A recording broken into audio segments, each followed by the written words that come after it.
대출은 뭐라고 생각하십니까? 이게 어떤 사람은 빚, 뭐 갚아야 될 부채 이렇게 네. 그냥 단순하게 얘기하시는 분들도 있는데 대출은 그냥 거기 있는 거. 거기 있는 거? 그냥 거기 있는 거. 그러니까 항상 대출 끼고 있어야 된다는 얘기를 말씀을 드린 거예요. 아, 항상 있어야 된다? 그냥 거기 그냥 있는 거. 이거를 뭐 갚는 것도 아니고. 그러니까 대부분의 사람들은 빚은 나쁜 거 갚아야 될 존재라고 생각하는데 네. 자산을 일구고 형성하는 생애 주기에서 30대, 40대, 50대 초반까지는 활용을 해야 되는 거다. 그래서 거기 그냥 있는 거다. 그래서 저는 극단적으로 얘기할 때는 대출을 언제 갚냐고 여쭤보거든요. 그럼 죽을 때 갚으라고 해요. 돌아가실 때까지. 아, 진짜 적폐다. 대출은 죽을 때 갚는 거다. 이러면 진짜 돌팔매 맞죠. 그런데 절세 관점에서도 알증여를 하는 것보다 대출을 끼고 증여를 하잖아요. 부담부 증여. 그쵸, 그쵸. 부담부 증여. 물론 나 죽을 때까지 아파트가 있어서 대출 없이 남겨주고 싶지. 대출까지 누가 남겨주고 싶겠어요, 자녀들한테. 그런데 절세 관점에서는 그런 전략들도 있다. 그래서 대출은 자산 형성 과정이 필요한 거다. 그리고 많이 불리고 몇 채 팔아서 디레버리징 해서 그대로 물려줘라. 그래서 대출은 그렇게 활용하는 게 맞고, 단편적으로 얘기를 하면 이건희 회장님 돌아가시면서 네. 상속세가 우리 나왔잖아요. 네. 지금 삼성가 2세 분들은 그 상속세 내느라 할부. 할부. 네. 지금 5년 할부거든요. 네. 연부였나? 그 네. 이자율 몇 프로인지 아세요? 몇 프로예요? 1.5였는데 지금 2.8인가 그래. 대출, 할부. 그런데 그 연부연납을 지금 10년으로 늘려줘가지고 삼성가 분들 좀 짜증날 거야. 5년 할부 대 10년 할부라서. 그래서 이분들도 상속세가 그렇게 수조 원이 나왔는데 현금 많이 벌거든요. 많이 벌 거 아니에요, 배당도. 그런데 다 대출로 낸다고, 남의 돈으로. 그래서 이런 부자들의 자산가들의 마인드를 우리도 가져와야 돼요. 지금 이런 얘기하면 안 맞지. 금리가 이렇게 높은데 뭔 얘기냐고. 근데 길게 봤을 땐 이게 맞는 거다. 왜 대출 좀 끼면 큰일 나는 줄 아는 사람들 있잖아요. 우리 주변에는 없는데 왜? 적폐들은 없는데 일반인들이 보실까 모르겠는데 네. 저도 그런 생각 들거든요. 이 대출 교육을, 대출에 대한 관념을 저는 은행에서 쌌거든요. 저희 집안에서도 대출을 받으면 망한다고 그랬어요. 패가망신. 우리 부모님 세대는 그렇거든요. 학교에서 뭐 경제 시간이나 사회 시간에 대출 빚에 대해서는 얘기를 안 해준다고. 매크로인 것만 얘기하지. 맞습니다. 대부분의 부모님들은 빚내서 집 사면 망하는 줄 알고, 저는 그렇게 바랐고 가정 환경에서 자랐기 때문에 그런 사람들이 지금 30대, 40대잖아요. 네. 그러니까 이거를 깨고 대출을 받기가 쉽지가 않은 거죠. 난 그렇게 피부 속에 그렇게 생각돼 있으니까. 그래서 이거를 깨고 나오는 사람이 뭐 한 2% 되겠지. 그런 사람들이 우리 채널을 보시고 계신 거예요. 아마 여기 294명이 2%가 그러니까 아닐까. 2%예요, 2%. 제가 볼 땐 그래요. 네. 어떻게 하면 대출을 더 받을까? 어떻게 하면 더 좀 융통할까? 더 땡길까? 맞아요. 버틸까? 맞아요. 근데 이거를 이제 엑시트하는 것도 필요합니다, 여러분. 팔 건 빨리 팔고 디레버리징 해서 전세금 보증금을 줄이고 월세로 가고, 뭐 이런 과정은 필요한 거죠. 재개발 분양권 곧 입주인데 특례 보금자리론 받을 수 있을까요? 재개발 분양권.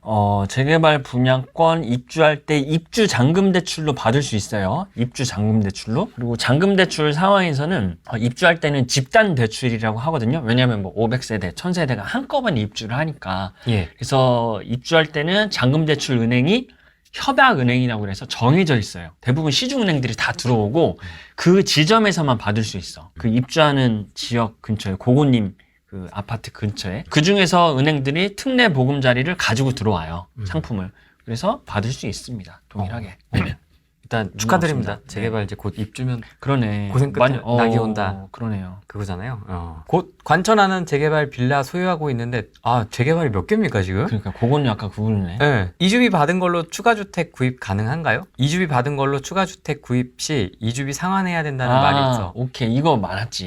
이런 질문. 역시 우리 N개 분들 역시 질문이 좋아. 이주비 받으면 추가로 주택 구입하지 말라는 약정은 그 이주비 대출의 물건이 규제 지역 있을 때만이에요. 그래서 고건님 물건지가 지금 비규제 지역이 됐다면 이 추가로 주택 구입하지 말라는 약정서의 효력은 없어요. 그러니까 추가로 구입을 해도 돼. 또 사. 네, 또 사도 돼. 또 사. 예. 이주비 대출이 있다는 이유로 주택을 구입하지 말라라는 약정서는 효력이 없어졌다. 비규제가 됐기 때문에. 그런데 만약 고금리 물건이 규제 지역이면 여전히 그 약정성이 유지하기 때문에 집을 사면 안 된다. 거주 중인 주택이 규제 지역 내 재건축 조합 설립 나기 직전인데요. 조합 설립 나면 혹시 주택담보로 대출이 안 나오고 그러진 않겠죠? 조합 설립 단계에선 괜찮습니다. 와니파님. 조합 설립 단계에서는 아직 이 주택의 등기가 살아있고 개별 등기도 살아있기 때문에 대출 받거나 그런 건 문제되지는 않습니다. 다만 저게 이제 관리 처분이 나서 등기 멸실이 되거나 혹은 신탁 등기를 넘어가면 그때부터 개별 주담대들이 힘들어지죠. 그래서 그런 질문 많이 하세요. 관처가 났는데 아직 개별 등기는 남아있다. 주담대가 되느냐. 이거는 될 수도 있고 안 될 수도 있어. 등기가 남았다는 얘기는 그 물건의 근저당 설정을 할 수가 있다는 얘기거든요. 그런데 그 대출을 취급하는 은행에서 관리 처분이 났고 이 관처의 의미가 뭔지 알면 관처가 의미가 이 건물을 부신다는 거 아니에요. 네.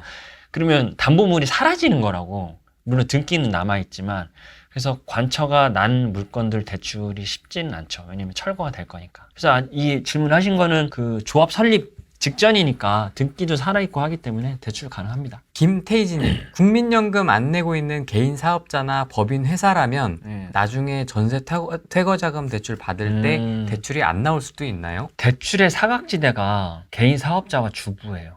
그러면 지금 김태희진 님이 개인 사업자잖아요. 제가 왜 사각지대라고 했냐면 매출은 실문 많이 해도 소득은 비용 다 떨어서 굉장히 적거든. 근데 제도권에 있는 저 전세 퇴거자금 시중은행에서 받으려면 DSR 규제와 DTI 규제가 있어서 소득 신고를 많이 해야 나와. 그래서 김태희진님 대출이 안 나오는 건 아니거든요. 근데 10중 8구 소득 신고를 적게 해놨기 때문에 본인께서 생각하시는 대출만큼 안 나올 거예요. 소득 신고를 적게 해서 대출이 적게 나오는 사람은 어떻게 하느냐. 그래서 만들어 놓은 제도가 대체 소득을 인정한다는 제도들이 있어요. 국민연금을 납부하는 금액 또는 건강보험료를 납부하는 금액 또는 신용카드 사용 금액을 가지고 소득을 추정해. 그게 최대 월급쟁이 5천이에요. 이거를 받으려면은 개인 사업자시니까 소득금액 증명원상에 신고를 2,400 이하로 해놨어야 돼. 2,400이 넘어가면 그 신고한 금액을 해야 되고 2,400이 안 됐으면 일단 신용카드 사용액으로 혹은 건보료 납부금액으로 대체 소득으로 최대 5천까지 소득을 인정받아서 대출은 좀 더 받을 수 있다. 꿈꾸는 워킹맘님, 안녕하세요. 서울 아파트 실거주 입주 시 2021년도에 지역 농협에 아파트 주담대 실행 시 추가주택 구입 금지 서약서를 작성했습니다. 네. 공매로 낙찰받고 싶은 주택이 있으나 이 서약서로 인해 저는 상가 또는 토지만 투자할 수 있는 건가요?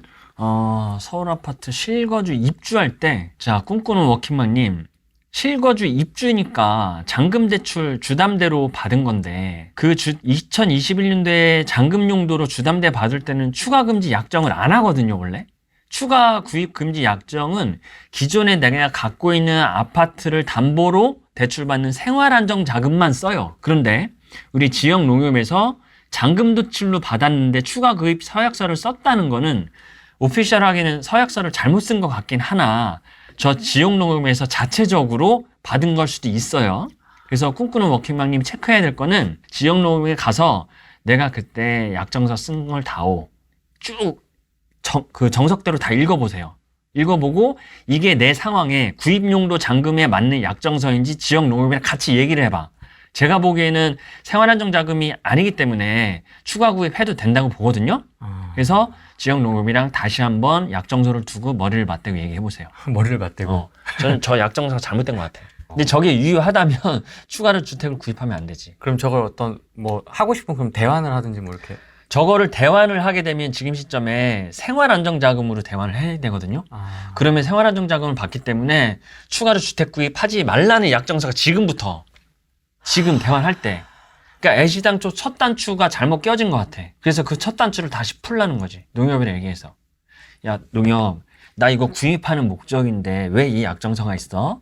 알아보니까 생활안정자금 내가 기존에 등기 친 물건으로만 있다고 하던데 이게 맞는 거야? 같이 얘기 한번 해보세요. 제가 보니 잘못된 거 우리가 보수적으로 더 받은 건데요. 그러면 어떡해요? 보수적으로? 그러면 이제 행정지도라서 위에서 내려오는 거잖아요. 안 받아도 되는데 왜 받았어? 이렇게 약간 푸시를 3자 입장에서 금융위에서는 안 받아도 된다고 하는데 꼭 받으셔야 돼요? 이렇게 물어봐야지. 싸우려고 달려들면 안 되고. 혹은 또 이제 저 물건이 비규제가 돼서 이거 규제 지역만 받는 건데 비규제 지역 됐으니까 효력이 없는 거 아니냐 이렇게 얘기해 볼 수 있죠. 꿈꾸는 워킹맘님 나왔네. 생활안정자금 대출이었대. 생활안정자금 대출. 네. 그러면 워킹맘님 저거는 빼박이에요.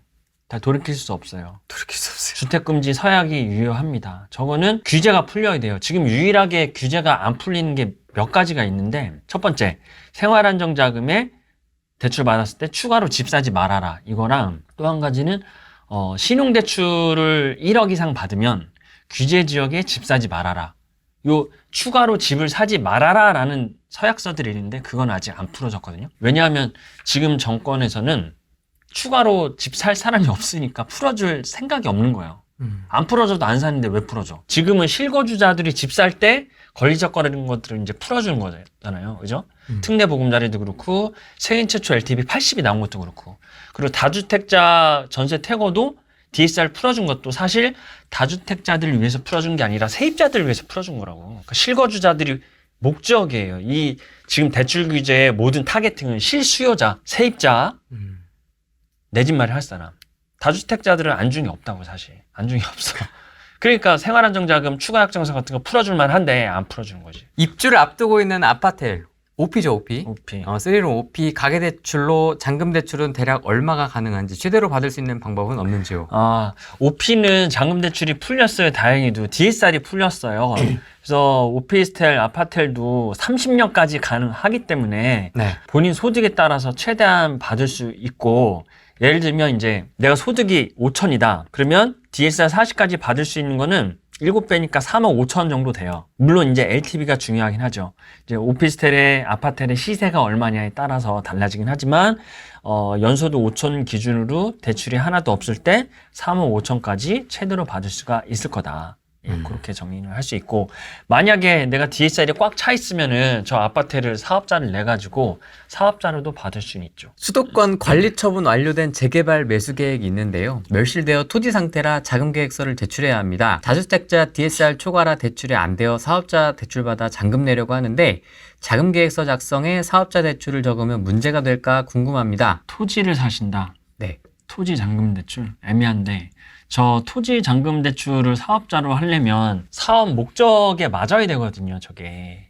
사업 목적에 대부분 이제 도소매나 뭐 서비스 여러 가지 이제 업종을 내실 건데, 만약에 그 토지 잔금, 그러니까 부동산 관련 업종으로 낼 거면 사업자 대출을 쓰셔도 되는데, 그 업종이 아닌 걸로 대출을 받으면 사업자 대출로 받으면 용도에 맞지 않기 때문에 좀 자금 조달 계획서 상에서도 문제가 될 소지가 있어요. 제가 이렇게 뜬구름으로밖에 얘기 못하는 게, 예금으로 썼다가 추가 소명이 와서 사업자 대출이라 자금 용도가 안 맞아서 회수가 될 수도 있는 거고, 대놓고 사업자 대출 썼다가 소명이 올 수도 있는 거거든요. 둘 다 용도 외 유용은 맞기 때문에 그건 JY님이 그냥 판단하셔야 될 것 같아요. 배로님, 1주택자 갭 끼고 사둔 게 역전세가 났는데요. 그땐 전세 반환 대출로 하는 거랑 주택담보대출을 낸 다음 전세를 맞춰서 중도 상환하는 거랑 어떤 게 더 나을까요? 이거는 완전히 명확한 솔루션. 배로님이 1주택자라면 특례보금자리, 무조건 특례보금자리. 1주택자가 특례보금자리 되거든요. 전세 퇴거가.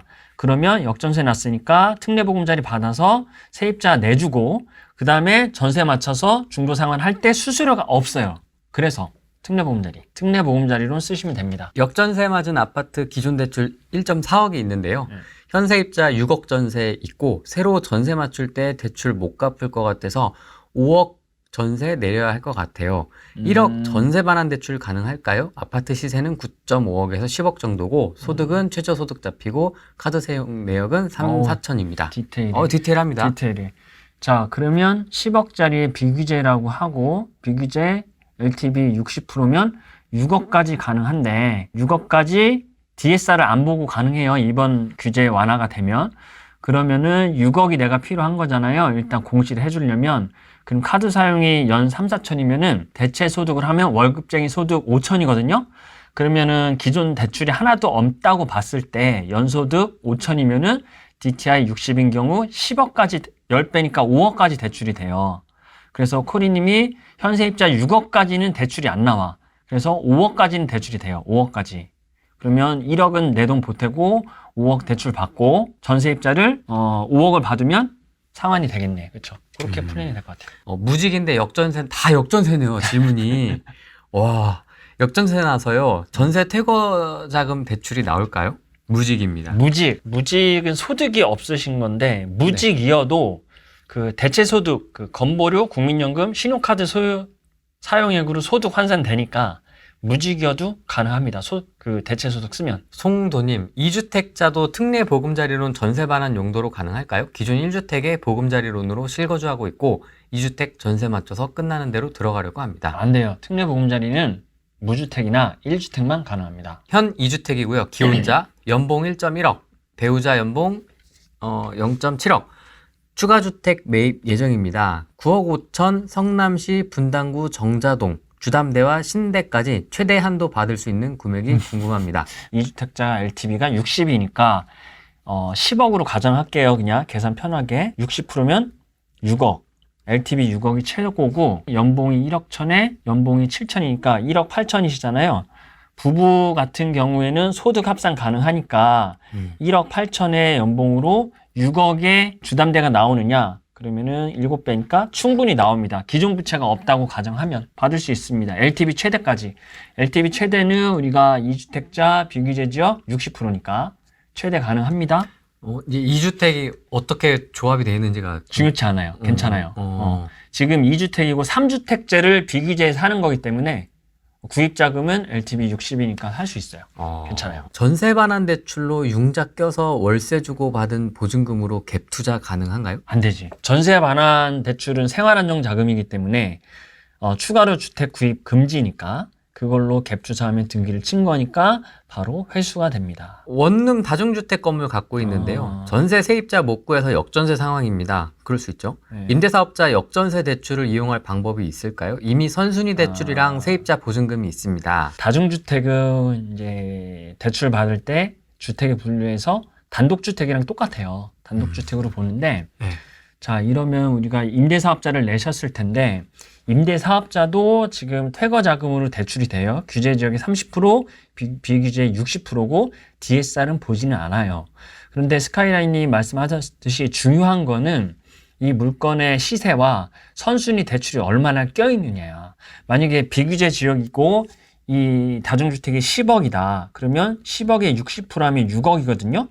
6억이 대출이 가능한데 여기서 선순위 대출이랑 선순위 세입자 보증금이 있어서 대출 한도가 안 나올 가능성이 매우 높다고 봐요. 저는 기존에 그 전세로 다 세팅이 돼 있으면 대부분 다가구나 다중주택 가지고 계신 분들은 대출 준공 때 남겨놓고 세입자 월세, 전세월세 보증금으로 회수하거든. 대출 그 투자금을. 그래서 조금 안 나올 여지가 큰 것 같아요. 다주택자 지방 역전세 난 것들 정리하고 서울에 하나 해놓으려고 하는데 LTV 50 정도 받아놓고 뒤로 시세보다 싸게 해서 세입자 받는 것 비율 어느 정도까지 가능할까요? 네, 이것도 많이 하죠. 사실 이거는 룰이 정해져 있지는 않거든요, 제니님. 역전세나 전세 사기 이슈 전에는 KF 시세 80% 안에 대출과 보증금이 들어오면 해줬거든요. 네. 그래서 앞에 대출이 있어도 세입자분들이 들어왔는데 네. 지금 같은 분위기에서는 앞에 대출이 있다 그러면 세입자 안 들어올 거예요. 안 들어와요. 부동산 소장님들도 불입행하기가 어렵다고 하고 아무리 대출이 적어도. 그런데 제니님 물건 같은 경우엔 서울에 LTV 50이니까 여력이 많이 있잖아요. 안전하다고 볼 수 있기 때문에 세입자가 들어와야 되는데 과거 기준을 얘기하면은 LTV 80 안에 들어오면 시세가 80% 안까지 보증금은 받을 수 있지 않을까? 대신 이제 필수적으로 전세보증금 반환 보증은 들어줘야 돼. 그건 당연히 해줘야 될 것 같고. 그럴 정도까지 가능하다고 봅니다. 질문 들어온 거 보니까 네. 진짜 상황이 다양하네요. 너무 다양해요. 진짜 다양합니다. 와, 어떻게 이렇게 다들 다양하게 투자를 하셨고. 제가 여기 커뮤니티 다니면서 질문을 받아보면 네. 여기 지금 내 집 마련 하나도 없잖아. 네. 갈아타기도 없고. 네. 역전세. 다 역전세. 다 그거야 지금. 그리고 세팅하는 거. 네. 전세 세팅. 그러니까 우리 채널의 90% 이상은 95%가 95%가 다 적폐입니다. 그거예요. 진짜. 사람들 많이 만나보셨잖아요. 네. 대출 관련돼서 어쨌든 사람들 이렇게 좀 만나보고 좀 느낀 점 이런 게 있을 것 같아요. 다양한 사람들의 돈 많은 사람도 있고 조금 부족한 분도 있고 직장인도 있고 네. 사업자도 있고. 찐 자산가는요, 내 순자산, 자산 얼마 이런 걸 얘기 안 해요. 아, 그래요? 네, 얘기 안 하고 뭘로 얘기하냐면 내가 관리하고 있는 부채가 얼마다. 부채도 능력이거든. 그리고 그거를 유지하는 것도 능력. 나 자산 100억 자산가 뭐 이런 건 아니고. 유튜브에 막 떠드는 사람들 그건 100억 아닌 것 자산가 같아요. 어쩌고 저쩌고. 그건 아닌 것 같고 관리하는 부채가 얼마. 그거를 아주 편안하게 얘기하지. 그럼 부채가 100억이야. 그럼 이 사람이 자산은 얼마인지 도대체 얼마야 그러면? 측정 불가하잖아요. 자산이 100억이야. 그러면 얘 부채가 얼마지? 순자산이 순자산이 얼마지? 얼마지? 이거잖아요. 이걸로 가잖아요. 근데 내가 관리하는 부채가 뭐 100억인데 이러면 자산이 뭐 가늠할 수가 없는 거거든. 그렇게 얘기하시더라고요. 어느 모임에 쪼렙인데 이제 가서 귀동냥으로 듣는데 저녁 모임에 이제 부채로 얘기하더라고요. 부채로. 아, 특이하다. 아, 그렇죠. 그렇게 얘기하시더라고요. 100억 부채 관리하려면 어떻게 해야 되는 거예요? 도대체 관리를. 월 현금 흐름이 얼마겠어요, 그러면? 대출이자만 내는 게. 100억에 5% 이자면 5억이고, 그거 나누기 12 하면은 4, 5천 되겠네. 한 4천 되네. 그렇죠. 뭐 월급 받아 내진 않을 거고. 그렇죠. 거기서 나온 현금이 있을 거고. 그리고 건물 가지고 계신 분들이 제일 제가 많이 본 게 최근에 이번 장에 재무제표상의 자산 가치가 그냥 장부상 가치가 1,000억이 넘었어. 총 자산이. 네. 그러니까 법이 매매업이니까 네. 다 건물을 보유하고 있잖아요. 그러니까 12월 말 기준으로 안 판 거, 장부상에 있는 자산가액이 1,000억이 넘은 거. 그러면 이 사람은 부채가 몇백억인 거죠. 그죠? 그런 사람 봤어요. 이번 장에 제일 많이 자산을 본 사람이에요. 나 이 얘기는 꼭 해야 되겠다. 아, 예. 뭐 이런 거 있으세요? 사면이 초과인 거 다 압니다. 저도 그렇고 모두가 다 사면 초과지. 네. 그런데 본질은 우리는 투자자예요, 여러분. 투자자. 네. 투자 사업가가 아니라 투자자야. 잠깐 부업으로 원화채굴 원화가 벌린 거에 대해서 짜릿할 수는 있지만 우리는 잠시 필요에 의해서 사업을 할 뿐이지 우리는 투자자인 거예요. 여러분 투자와 관련된 활동을 멈추면 안 돼요. 역전세 맞고 전세계약도 이것도 투자와 관련된 활동이지만 이거는 방어하는 거잖아요. 네. 우리는 공격은 투자로 해야 돼. 사업이 아니라. 그러니까 임장 늦추지 말고 매물 보는 거 늦추지 말고 계속해서 투자 관련된 앞으로 나아가는 전진 활동을 해야 된다. 저도 그렇게 생각해요. 관심을 끊을 게 아니고. 끊을 게 아니에요. 부업으로 버는 거 쏠쏠하지. 버티는 것도 되고. 근데 우리는 본질은 우리의 오리지널리티는 투자자다. 그렇죠. 그걸로 가야 된다. 좀 그렇게 생각해요. 대출 인터뷰 오늘 여기까지 하겠습니다. 고맙습니다. 안녕. 안녕 한번 해주세요. 안녕. 안녕. 수고하세요. 안녕.